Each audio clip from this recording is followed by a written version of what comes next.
Bien, merci pour l'introduction. Bonjour à toutes et à tous. Donc à la suite de la présentation de cette plateforme Gala, bien, ce que je voudrais faire, c'est en fait cet après-midi vous montrer rapidement ce qu'on appelle les nanomédecines et d'abord les définir et puis ensuite plus particulièrement vous montrer certaines des applications parce que bien évidemment je pense qu'il serait totalement impossible de faire ça en une après-midi ni même en une journée. Il y a tellement de choses actuellement qu'il faudrait vraiment beaucoup de temps pour donner un panorama tout à fait général. Donc les idées que je vais vous donner sont vraiment des idées très générales et simplement quelques exemples.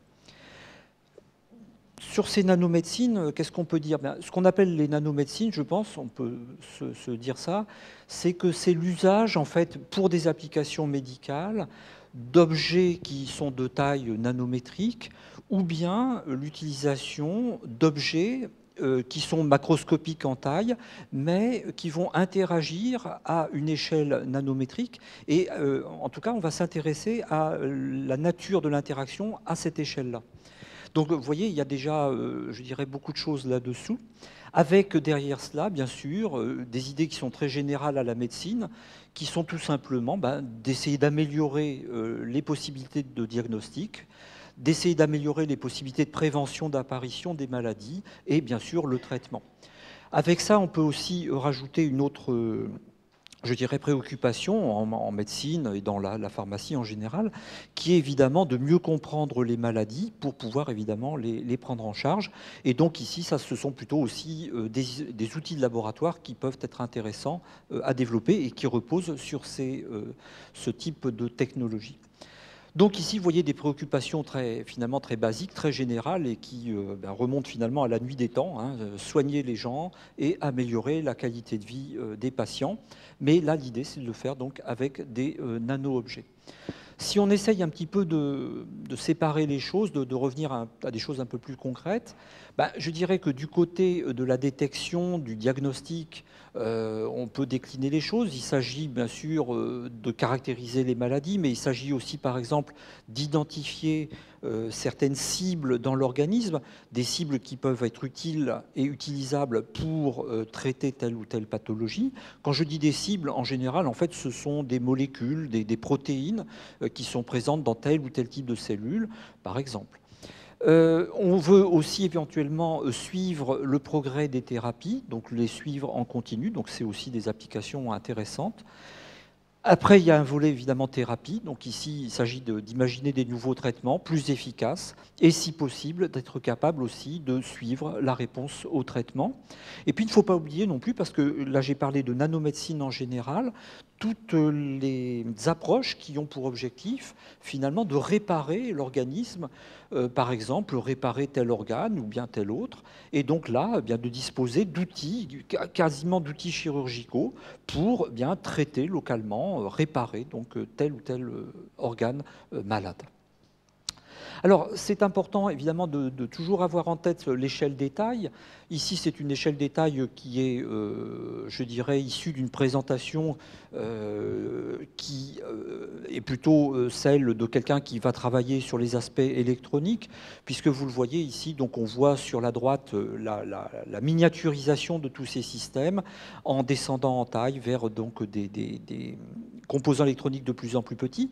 Mais si on regarde du côté biologique, eh bien, on voit que l'échelle nano, eh bien, elle est, je dirais, dans des échelles de taille qui se situent un petit peu en dessous enfin nettement en dessous de la taille des cellules, quelques micromètres en taille, mais souvent au-dessus, ou disons vers les tailles des grosses molécules présentes, comme par exemple les molécules d'ADN, qui sont des molécules très longues, mais aussi très grosses en taille quand même. Donc ici, ben voilà, on va essayer de faire des choses de ce côté-là. Et si on regarde encore un petit peu plus précisément, là c'est peut-être aussi dans une vision plus historique les choses, eh bien ce qu'on peut voir c'est qu'on est arrivé à s'intéresser à ces technologies nano de manière générale, un petit peu dans tous les domaines de l'activité humaine, puisque ici, vous le voyez, je dirais, du côté de la physique, ça a été dans les années, jusqu'à nos années actuelles, un effort vers la miniaturisation des systèmes, une diminution des tailles, avec de plus en plus de fonctionnalisation des systèmes. Et du côté, je dirais, de la chimie, du côté de la pharmacie, de la médecine, ça a été, et là je reviendrai beaucoup sur cette notion parce que je la trouve très importante, ça a été au contraire l'idée de partir de la chimie. Vous savez que dans les années 50, eh bien, la chimie était déjà dans un très grand essor. On développait des molécules actives, des petites molécules. Et là, par contre, avec le temps, on se rend compte que on est allé au contraire vers des chimies supramoléculaires, c'est-à-dire vers des assemblages de molécules pour aller justement vers ces tailles nano. Alors c'est vraiment assez intéressant et on pourra en discuter parce que ça a des implications, par exemple, sur la perception du mot nano par le public, les aspects toxicité, par exemple. Nanotoxicité, qui fait très peur, eh bien, c'est beaucoup relié à cette perception-là des choses. Bon, donc on arrive donc à ces systèmes donc de taille nanométrique. Et je pense encore utile de préciser qu'on a vraiment deux voies d'accès pour ces systèmes. C'est évidemment la voie de la miniaturisation, donc diminuer les tailles pour aller vers des systèmes de plus en plus petits pour pouvoir être implantés dans l'organisme, pour pouvoir agir plus précisément au niveau d'un tissu, voire d'une cellule, etc. Mais aussi donc cette approche donc, de l'auto-assemblage de molécules, qui est une approche là, pour le coup, de bottom-up, hein, puisqu'on va prendre des toutes petites molécules et créer des objets plus gros qui ont des nouvelles propriétés. Bon, c'est surtout de cette partie-là que je vous parlerai, parce qu'en fait, c'est surtout cette approche-là qui est développée pour l'administration donc des molécules actives dans le domaine pharmaceutique dont je viens, bien sûr. Néanmoins, je voudrais quand même vous présenter quelques exemples ici du côté de la miniaturisation pour fixer les idées. On a tous entendu parler, par exemple, des puces à ADN. Ces puces à ADN, avec le temps, on a diminué leur taille. Ces puces, ce sont des puces qui permettent de déterminer si oui ou non tel fragment d'ADN est exprimable ou pas. Voilà, donc vous avez des idées des tailles ici. Là, on est sur des millimètres, on descend en taille. Et puis, quand vous regardez tout ça de près, vous voyez que sur ces puces, on a déposé des spots qui sont tout petits en taille, sur lesquels donc, on va pouvoir faire des sortes de réactions finalement chimiques, de reconnaissance. Et donc, tout ça se passe à des échelles de plus en plus petites et des échelles nanométriques. Alors évidemment, là, c'est un domaine que je ne connais pas bien, mais ici, avec toute la problématique aussi de la connexion de toute cette information vers des appareils électroniques pour récupérer et traiter toute cette information derrière.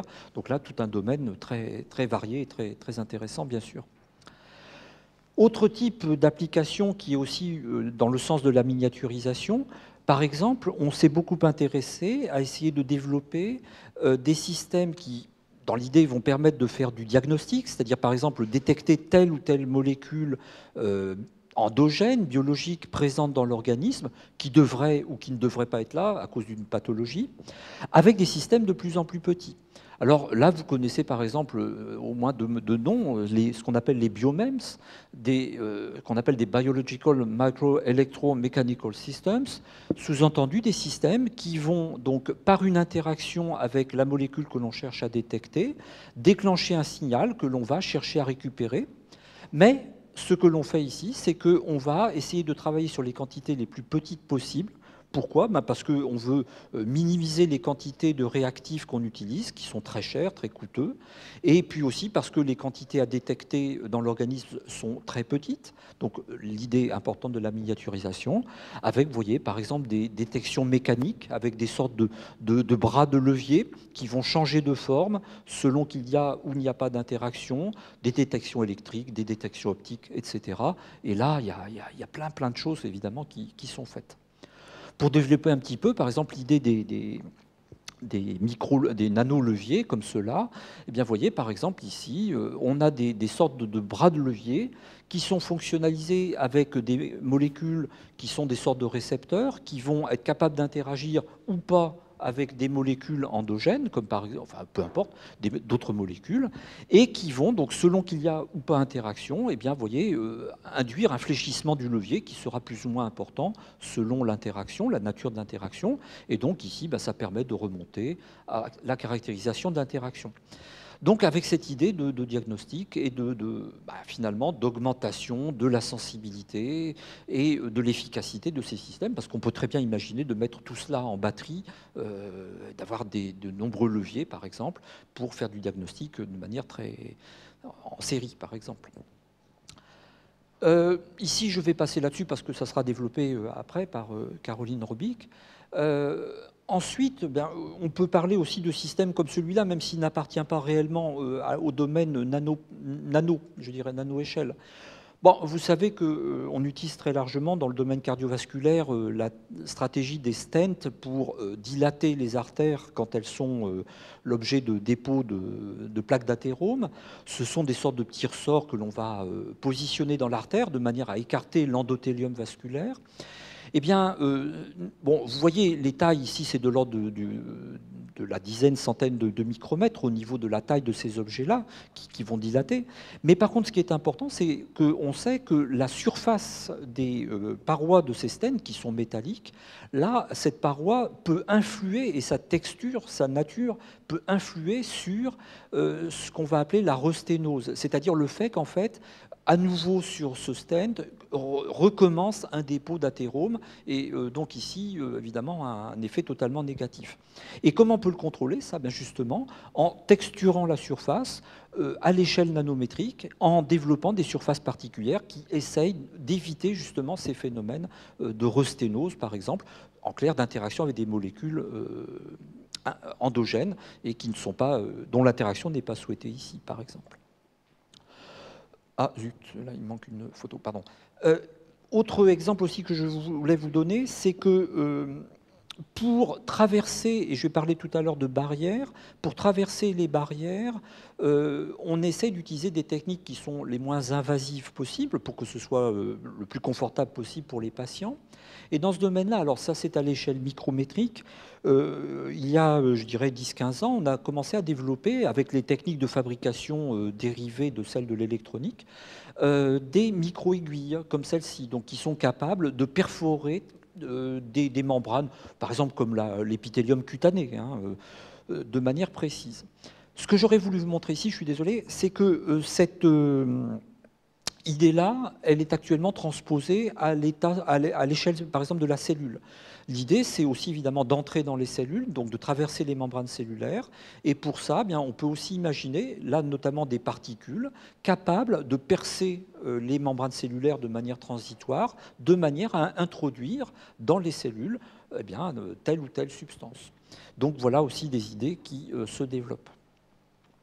Bon, je voudrais, après avoir présenté cet aspect miniaturisation, par contre, revenir sur le côté, je dirais, auto-assemblage, élaboration de systèmes à partir de petites molécules, et là, plus pour des applications, cette fois-ci, d'administration de médicaments de manière générale. Donc la partie qui est à droite sur cette figure ici. Et pour ça, avant de le faire, je voudrais, de manière extrêmement basique, revenir sur la manière dont actuellement on administre la plupart des médicaments. Parce que je pense que c'est très utile pour comprendre vraiment les objectifs de ces systèmes. Quand on avale, je dirais, un comprimé, quand on subit une injection intramusculaire, intraveineuse, quelle que soit la voie d'administration, en fait, et c'est ce que j'appelle des voies conventionnelles, en fait, on va administrer une certaine quantité de molécules de principe actif, généralement des petites molécules, ou un peu plus grosses, ça va dépendre, qui vont arriver dans le sang. Le système vasculaire sanguin va les distribuer dans l'ensemble des organes. Et il se trouve que dans l'organisme, évidemment, si on a choisi la molécule de la bonne façon, eh bien, c'est parce que cette molécule va trouver des territoires dans lesquels elle rejoint un site d'action. Et ça, c'est évidemment ce que l'on cherche, c'est l'action que l'on cherche. Mais malheureusement, cette molécule va aussi aller dans des territoires où on ne souhaite pas qu'elle aille, et c'est pour ça que j'ai mis des sites d'action négatifs, ce sont les territoires de la toxicité. On connaît tous l'exemple des anticancéreux, des chimiothérapies. Ok, c'est actif sur les cellules tumorales, malheureusement, ça a plein d'autres effets partout, c'est l'illustration même de ce que je dis là. Alors, pourquoi cette distribution? Parce qu'en fait, dans l'organisme, je ne vais pas détailler du tout ça, mais il y a énormément de barrières entre le site d'administration et la cible, qui peut se trouver bien sûr dans la cellule, voire dans le noyau cellulaire. Et ici, avec tous ces mots, sans les détailler, vous comprenez bien qu'il y a des barrières multiples qui sont opposées donc au cheminement de ces molécules dans l'organisme. Comment on peut savoir comment se distribuent ces molécules dans l'organisme? En fait, on va faire très classiquement ce qu'on appelle des études de distribution de ces molécules. Et là, je ne parle pas du système nanométrique pour l'instant, juste les molécules. J'ai pris l'exemple ici d'une petite molécule, peu importe son utilisation, ça n'a aucune importance, c'est une toute petite molécule. C'est-à-dire, si on regarde la taille, c'est de l'ordre de quelques angstroms en taille, une toute petite molécule. Cette petite molécule, si on l'administre par voie intraveineuse et qu'on suit les concentrations dans le sang, on va voir que ces concentrations diminuent très très vite avec le temps. Et on peut se demander évidemment où passe la molécule. Eh bien, il se trouve que parce qu'on a mis un fluor dans la molécule, on peut la suivre par une technique d'imagerie. Et ici, vous voyez que donc, chez l'homme, ici, on peut imager les différents organes dans lesquels on retrouve cette molécule. Eh bien, c'est ça, une image de distribution qui nous montre que, vous voyez, cette molécule va aller, par exemple, au niveau intestinal, au niveau du foie, etc., à quelques niveaux. Malheureusement, cette molécule, dans telle ou telle application, peut-être qu'on voudrait qu'elle aille au niveau du système nerveux central. Eh bien, là, vous voyez clairement que ça n'est pas le cas du tout. Et donc ici, on est bien embêté. On a une molécule qui peut-être est active in vitro, mais qui malheureusement, lorsqu'elle se distribue naturellement dans l'organisme, n'arrive pas dans le bon territoire. Alors même chose ici, je ne vais pas redévelopper ça. C'est une molécule beaucoup plus grosse ici parce que c'est un anticorps monoclonal, le trastuzumab. Bon, je ne vais pas redévelopper ça, peu importe. Mais vous voyez sur ces images, sans les commenter, que les distributions en fait, dans l'organisme sont extrêmement hétérogènes et malheureusement, ces molécules ne vont pas forcément au bon endroit. Alors, pourquoi c'est comme ça? Évidemment, c'est important de savoir. Eh bien, c'est parce que les molécules que synthétisent les chimistes sont caractérisées par toute une série de caractéristiques physico-chimiques, la taille de la molécule, c'est-à-dire la masse molaire, la balance entre l'hydrophilie, la lipophilie de la molécule, leur solubilité dans l'eau, le nombre de liaisons hydrogènes, etc., possibles avec les molécules d'eau, etc. Tout ça va gouverner la distribution et va influencer le passage des barrières. On est dans un organisme, il y a toute une série de barrières. En fonction de ces barrières et en fonction de ces caractéristiques physico-chimiques, malheureusement, je dirais, la conséquence majeure de tout ça, c'est que la distribution de la molécule, elle ne peut pas être contrôlée après l'administration. On ne contrôle rien.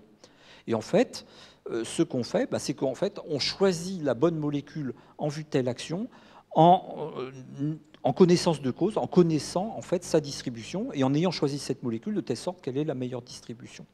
Ce qui veut dire quoi? Ce qui veut dire que, en fait, pour arriver à ce résultat-là, choisir une molécule, en fait, il a fallu que les chimistes synthétisent un grand panel de molécules, une grande série de molécules, dans lesquelles on va trier et choisir celle qui se distribue le mieux au bon endroit. Donc voilà la stratégie qu'on a suivie jusqu'à maintenant et qu'on suit d'ailleurs encore beaucoup à l'heure actuelle parce qu'il y a encore beaucoup de développement de ce type dans l'industrie pharmaceutique. Alors en alternative à ça, évidemment, il y a une autre idée qui est de se dire, puisque la molécule malheureusement n'a pas tout à fait les bonnes propriétés pour arriver dans l'organe qui m'intéresse, je vais cacher cette molécule à l'intérieur de ce que je vais appeler des vecteurs. Moi, j'ai représenté ça sous la forme de sphères ici. Vous sous-entendez qu'elles ont une taille nanométrique, bien sûr. Et ici, je vais donc choisir, par contre, la nature de ce transporteur pour essayer d'atteindre la bonne cible. Voilà donc l'alternative à la stratégie de la chimie. Et c'est cette alternative-là qui fait appel donc à ces nano-objets, à ces nano-vecteurs. Il y a beaucoup de mots qui sont utilisés. Alors justement, je voudrais vous en donner très rapidement un petit panorama. En termes, si vous voulez, de structures physico-chimiques, ces structures sont extrêmement variées. Et là, c'est pareil, il faudrait vraiment beaucoup de temps pour les détailler. Je vais vous donner simplement quelques exemples en vous présentant donc, certaines réalisations à l'heure actuelle. Avant ça, je voudrais quand même vous montrer, par exemple, cette image qu'on peut très facilement retrouver sur Internet. Il suffit de taper dans Google nanoparticules, drug delivery ou quelque chose comme ça, et vous trouverez ce genre d'image. Ça, ce sont des images tout à fait idéales que l'on trouve sur Internet. Merci les programmes de dessin, merci les ordinateurs qui permettent de faire ces jolis dessins. Moi, ce que je voudrais vous montrer tout à l'heure, et peut-être dans la discussion aussi après, c'est vous montrer que ça, c'est l'idéal, et essayer de voir avec vous peut-être aussi quels sont encore tous les efforts à faire pour arriver à cet idéal-là. Bon, si on vient à ça, ce qu'on voit, c'est que quand on regarde un vecteur comme ça, ce qu'on veut, c'est que les molécules donc, soient encapsulées à l'intérieur, soient présentes à l'intérieur. Ce qu'on veut, c'est qu'elles ne sortent pas de manière intempestive pendant le trajet, c'est-à-dire qu'elles arrivent à la cible et que seulement arrivées à la cible, elles libèrent la substance active qui est dedans. Mais on veut aussi que la surface soit décorée, bien évidemment, avec tous les ligands nécessaires pour éviter tel organe, ou au contraire, je devrais dire, cibler tel organe, entrer dans les cellules, etc. Donc, vous voyez, des contraintes importantes. En plus, on est dans un domaine médical, pharmaceutique. Qu'est-ce qu'on veut? Bien, on veut la biocompatibilité, on veut des polymères ou des substances dégradables pour fabriquer ces particules, on veut que ça ne soit pas toxique. Et donc là, on a un cahier des charges qui est quand même extrêmement sévère si on veut bien y réfléchir. Alors, pour vous montrer un petit peu de manière historique ce qui a été fait, en fait, je dirais qu'on n'a pas attendu de parler de nanotechnologie pour en faire, puisque dès les années 50, 60, 70, on avait commencé à mettre en évidence ce qu'on appelle les liposomes. Ces liposomes, ce sont des sortes de nanotechnologies, puisque ce sont des vésicules qui sont constituées par l'auto-assemblage de phospholipides. Vous avez ici une belle photo en microscopie électronique qui vous montre donc ces couches, là ce sont des multicouches, qui entourent un contenu aqueux, une sorte de petit réservoir dans lequel on peut cacher ou dissoudre un principe actif qui nous intéresse. Ces liposomes qui sont contenus depuis très longtemps sont maintenant commercialisés pour certaines applications, comme par exemple ici une formulation qui est le Doxil, qui permet d'administrer la doxorubicine, un anticancéreux important, qui a malheureusement un grave défaut, c'est d'être toxique au niveau du myocarde. Si on administre des solutions de doxorubicine telles quelles, cette doxorubicine a une affinité particulière pour le muscle cardiaque, s'y accumule et elle y est extrêmement toxique, ce qui fait qu'on ne peut pas dépasser certaines doses à administrer. Et l'intérêt ici, c'est qu'en cachant cette molécule à l'intérieur de ces liposomes, mais en décorant la surface par tel ou tel type de molécule, peu importe ici, et malheureusement on ne voit rien là-dessus, on peut prolonger les durées de présence de cette molécule dans le torrent sanguin et en même temps détourner dans une certaine mesure, ce n'est pas absolu du tout, mais détourner dans une certaine mesure ces molécules du myocarde et donc diminuer la toxicité cardiaque. Alors, sur ce modèle-là, des liposomes, il y en a un certain nombre de commercialisés. Ce sont des réalisations qui sont utilisées communément en thérapeutique. Là, je voudrais vous présenter des choses qui sont beaucoup plus en développement et qui sortent directement de nos activités au niveau de notre laboratoire. Ici, je voudrais d'abord vous présenter des travaux qui ont été développés par Patrick Couvreur, qui travaille depuis extrêmement longtemps sur des systèmes de nanosphères constitués par l'auto-assemblage de chaînes de polymères dans lesquelles, donc toujours au même système, on cache le principe actif. L'exemple que je voudrais vous présenter, c'est l'administration de substances anticancéreuses, cette doxorubicine, par voie intraveineuse au niveau du foie, et qui permet donc tout simplement de traiter certains cancers présents au niveau hépatique. En fait, au niveau hépatique, il se trouve que certaines tumeurs ne peuvent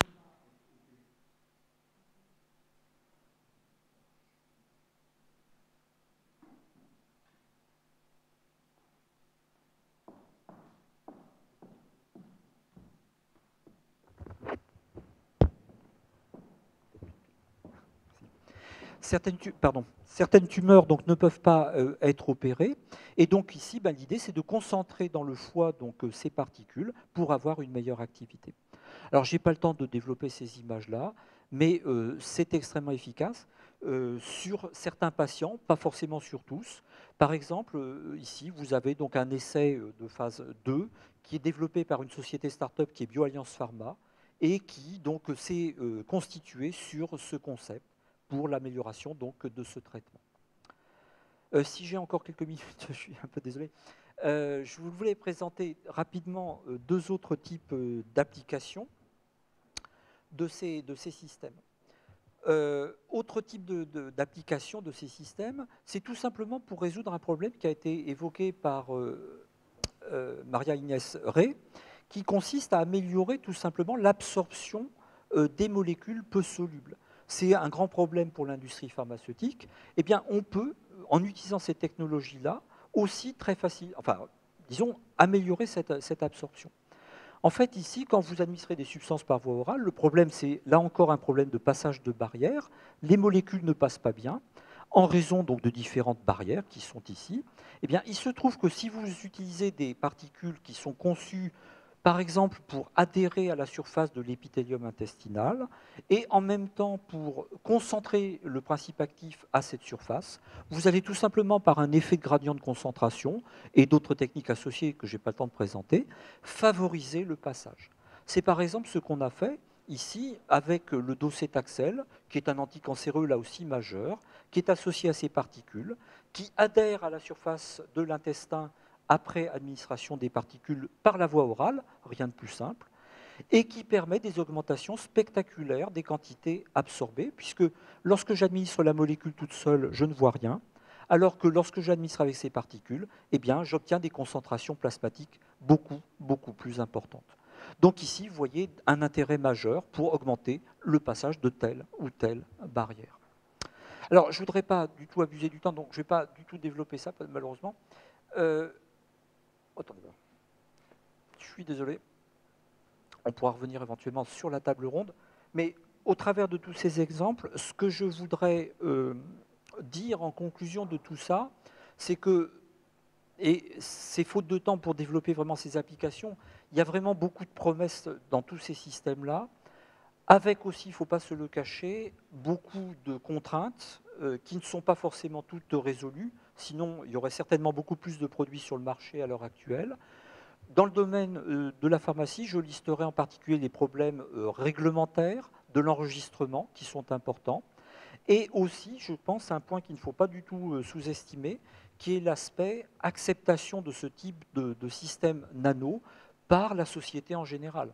C'est un point aussi très important de faire en sorte que, bien, d'expliquer finalement ce que sont ces technologies pour qu'elles soient acceptées par tout le monde et par les patients. Autant de points, je pense, que sur lesquels nous pourrons revenir pendant la table ronde. En tout cas, je vous remercie de votre attention et bien, voilà.